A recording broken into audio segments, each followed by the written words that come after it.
Hello and welcome back to the lounge. Today is Tuesday, June 12th, and here with us today we have Quantum Waves, a band locally here from Miami. Want to go ahead and introduce yourselves? I'm Nick. I'm Brian. Yeah. And we're Quantum Waves. Yeah, cool. We have that, figured out. Yeah. So how'd you guys, get into music, and how'd you guys meet each other? We met each other in middle school about 10 years ago. We were actually in the lunch line, and I'm hangry or whatever, and I'm trying to get my little pizza, and here comes Brian behind me, and he's pushing and shoving to get his pizza, and I'm the little short guy with the Napoleon complex, so I'm like, dude, man, quit fucking pushing. Is cursing allowed or? Yeah, you're good. Quit fucking pushing, man, because I'm trying to get my fucking pizza, and him being the macho he is, what's up, bro, what's up? And, we kind of chin each other up for a little bit, and after that, I hear a rumor that there's a guitarist in school, and at that point I'm already playing my instruments, and I'm like, oh, who is it? And it's Brian. I'm like, oh, this fucking idiot, dude. It's this guy. And then he approaches me afterward to work on a school project, and at this point, we already had our argument. We already know that we play instruments, and we did a project on Jimi Hendrix, and after that, it kind of just sparked the flame, and we haven't gone back since. Yeah, it kind of sparked the flame, and then we ended up at each other's houses at least 3 or 4 times a week for the next 7 or 8 years. Yeah, pretty much. Oh wow. Yeah, Jeez. Essentially. I've had a lot of this guy. Yeah, I can feel that. I feel that. So, what instruments do you guys play? So I play a total of 8. Which one? Total of 8. Total of 8 different instruments. 8 instruments. Jeez. That's a bunch. Yeah. I play, obviously not proficiently. You can't master everything, but I play guitar. That's my most proficient instrument, both electric, acoustic. I play keyboard, synth, drums, lap steel. All the percussion. Percussion. Let me see. I can't think of anything else. Theory, for sure, hands down. That's probably my strongest suit right there. Yeah, that and guitar, yeah. Yeah, what about you? I play the bass, primarily. I play guitar as well, all that kind of things. But really, my main focus is the sound engineering. So making sure the music sounds right, and the lyrics. Yeah. So, what made you guys get into pursuing music as a passion? Is this your main job? Give me some background into your daily lives. Well, at first we considered music, as everybody does, as something that's more of a not even a hobby. It was more of an obsession almost, where we would just go and do it and try to see, but we had no idea what economics was or any form of, any way of making money or capitalizing on it or expanding or even marketing, for example. We just thought, oh man, let's make a record that's 20 songs long and make it super artistic. Worst sounding shit we've ever made in our fucking life. But it was a good time. It was a good time, but it translated onto, okay, now we really need to learn, everything about this. Both of us being proficient in school somewhat. And, just having that machine. Yeah. And we were like, okay, how can we turn this into a passion, into a career? And, a lot of it is getting the foundation of not just music, but also business in general. It's very entrepreneurial pursuit.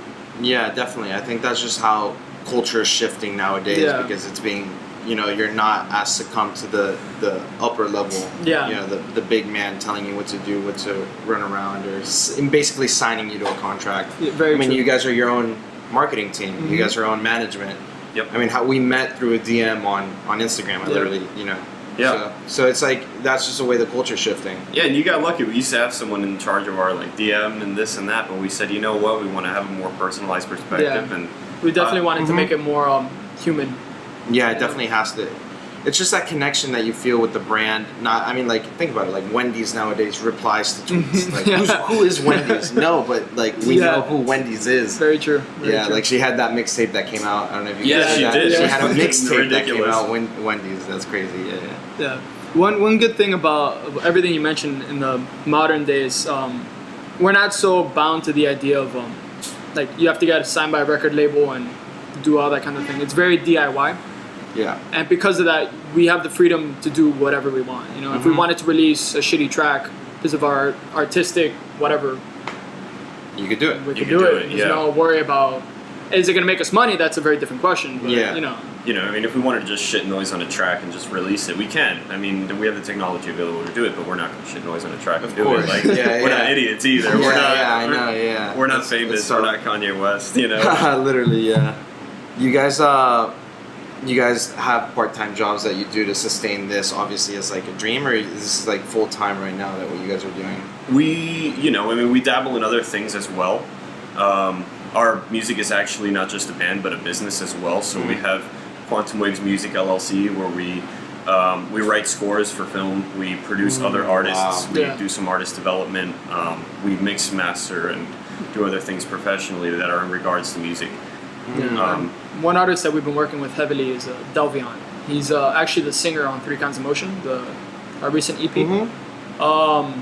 He's a good buddy of ours, but he approached us for production, and it took a year, and we got his little record out. And, I mean, that's the side thing. At the same time, while we were making his record, we were making our own.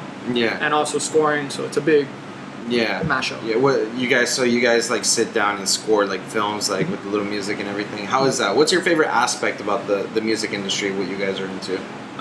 My favorite aspect about what we're into is probably I have two.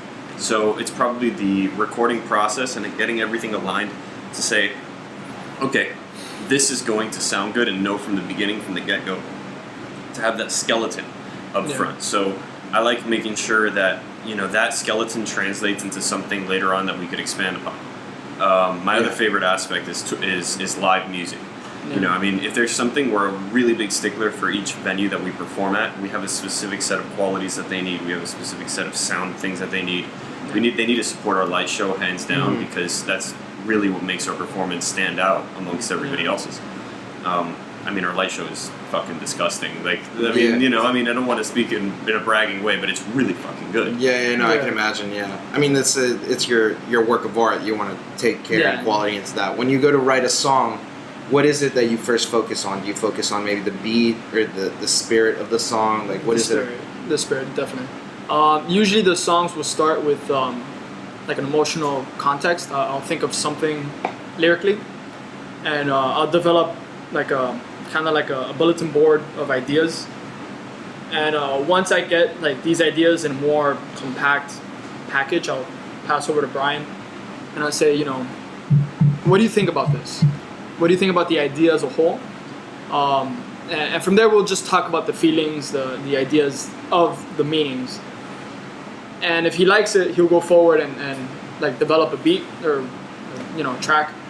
And again, it's a lot of discussion. We'll take the track and listen to it, talk about piece by piece, see what we like about it and what we don't like about it, and how it relates. And then from there, once we have like a solid, all right, this is the feel and the sound, then it's just execute, and get the whole thing done. Luckily for us, that portion's relatively fast because my ideas are... His ideas are really thick and complex. They're multi-layered. No, I can imagine, especially music and sonically, like all the different instruments and all the different levels, everything is. I mean, his is usually we start with lyrics. So he starts with the lyrics, hands me the content, and then I compose the song. So that's usually how it goes about, and then we each have a say in each other's part. Okay, I like this, I don't like that. This is good, this doesn't match the feeling very well. A lot of the time it's simplification. So like I'll imagine you're getting a wood block and you're trying to carve it into something beautiful. There's a lot of excess that's going to be removed. Yeah, definitely. So of course, yeah. That's a lot of that. Naturally, what would happen? What would you say is the hardest part about being in your industry? Like being in music, like one of the difficulties that you face, not just when writing a song, but maybe the amount of competition. Definitely the amount of competition. Competition, yeah. I wouldn't say that I per se dislike competition because, of course, it's always fun to see different people's ideas and how their interpretations of things. But in a very, like, if you're looking at the audience, they're trying to sort through millions of records, and you're trying to make yours stick out to a specific person so that they can enjoy it, and that's definitely the most difficult part. Like trying to make it stick out so that everyone can hear it, I guess I would say. Trying to make it so everyone would be able to hear it. Yeah, and not only hear it, but want to hear it again. Exactly, I think the repeat is the most important. to add on to his, it's not like local competition, you know. Of course. Yeah, we're talking about like the internet and just a worldwide. Yeah. How we see music isn't really a local thing, you know, even though we're based here in Miami.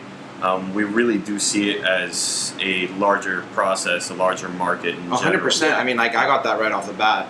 I mean, like, tell me if I'm wrong. I think the audience knows that right off the bat. So you didn't have to say that, but I mean, what were you saying? Yeah. No, yeah. I mean, yeah. That's it. Yeah.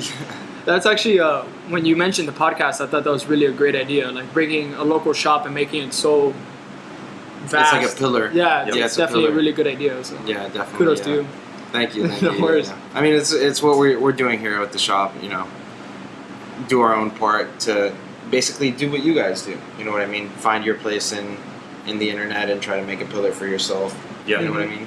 So I mean, like yours is like a sound or sonistically, I guess that's the word. You know, via the sound and being able to communicate like that. And this is just another medium. Yeah. Yeah. For us, we've seen that a big niche in our market is visuals. Yeah, man. You know, that's something that we've taken apart recently and we've dissected and seen, okay, nobody's actually doing this right. You know, nobody's, like for our market, for example, we appeal to people that are like us. It's just, it's the nature of the game. You know, they speak more, but they don't speak to many people. They're just angsty, yeah. In general, like we're angsty people. Yes, yeah. I'm angsty as fuck. Don't get me wrong, I'm angsty. I could say like the majority of our generation that finds himself locked in a room How staring old are at you a guys? screen. Just 22? for context. 22. Yeah, 21 right here. So, okay. Yeah, we're at the very beginning of the wave that's coming. Yeah. Yep. Exactly. So yeah, man. A lot of the times we we try to sit down and think about like our appeal and how our music attracted people. And we realized that emotion is definitely something everybody has nowadays, and that's not necessarily a bad thing. It's just making sure people explore it in a very healthy way. Of course, is our kind of philosophy about that. We want people to reflect on their actions or whatever, but in a way that's not just self-destruction. Yeah, definitely. Yeah, So- Because you could go some really dark paths. I mean, what would just happen with Anthony? Anthony Bourdain, yeah. Yeah. Some people just. It's sad. Pretty sad. Yeah. You So- gotta, yeah. No, go ahead. I was just gonna say, like, we gotta be out there, look out for each other. When you see someone sad, you gotta go out there and hug them. Yeah, it's a big difference between sadness and depression. I mean, some people when they're sad, it's just a temporary thing. They something happened in their life, something that it's momentary. It's almost like a flash. Like if you close your eyes, you'll wake up the next day. But depression is something that would last, people over years and years and years, and eventually just pick away, kind of like, like an axe and like a column in grease. I don't know how to describe it. Yeah. Basically, like building a work of art. I guess we all go through the struggle in one way or another. Yeah. To build like what our work of art or who we are. Yeah. Exactly. That's essentially the market that we want to approach. The people who have a passion and try to pursue it, but deal with the daily struggle of whatever it might be. And the message we want to kind of convey is that although it's difficult and we all experience it, Of course. we stick through it together. Arm in arm, we push forward. So Yeah. All right, cool guys. I think that pretty much wraps you guys up, summarizes the band, the philosophy, everything in general quite nicely, right? Yep. do you mind if we Intercede? No, of course. Have Intercede? any last words? Yeah. all right, so Brian and I, Quantum Waves, we have a show June 23rd at Churchill's Pub for, what's the name of the... The Miami Underground Film Festival, and essentially we're debuting a good portion of our Light and Fog show. If you're going to be in the audience, just be prepared to have lights blown in your face with Churchill in the background. A picture of Winston Churchill, and just it'll look absurd. Also, another thing, at that same venue, we're going to be debuting our music video for 0 Miles Per Hour. So that's cool. Yep. Everyone's favorite on the record so far. So we made a music video and we're going to show it there. It's probably everyone's favorite in general so far. Yeah. That one is it's hit different areas of the market, and Yeah, we actually have like a... That was the second one on the album? The first one. The first one, yeah. That one actually had a following. What playlist was it? Like a girly vampire or something? They put it on the My Vampire... Vampire Diaries Vampire or something? Diaries, something like that? Playlist, and I don't even understand why. But, I mean, it worked. Can't complain. How many followers did it have or something? It probably added a good 1,000, honestly. Like, It added that, but that playlist had like 100,000 followers or so, and it was just ridiculous to watch it get on it and just see like... That's how it works in like Spotify and stuff? Yeah, it's definitely that's crazy. Playlist heavy. And it's kind of ridiculous because you see like songs like My Immortal by Evanescent and like all these like 2000 songs and then just, Us. like Us. And it's like, what the fuck? Yeah, like how'd you get there? Yeah. After that, I'm trying to think. So we have the show, the music video. Sorry. Three Kinds of Motion is out. That's our new EP. You can find that Spotify, Apple Music, anywhere. Yeah. You can really look forward to our video because if anything, it's probably the best thing we've produced so far. Yeah. Cool. And I think that's it. I think that sums it up. All right, cool guys. Well, you guys heard it here from the Lounge first. The new music video coming out June 23rd. My name's Javier Cobas. We have Nick and Brian, right? I got that right? Yeah, you got it. I'm horrible with names, but I got that one. So thank you guys so much for staying tuned for this Let's Talk number 7. Today has been, actually, let's plug your Instagram real quick. What's your, at Quantum Waves. Quantum Waves at thelounge.media. Thank you so much for staying tuned, and we'll catch you guys tomorrow for Whiskey Wednesdays number 7.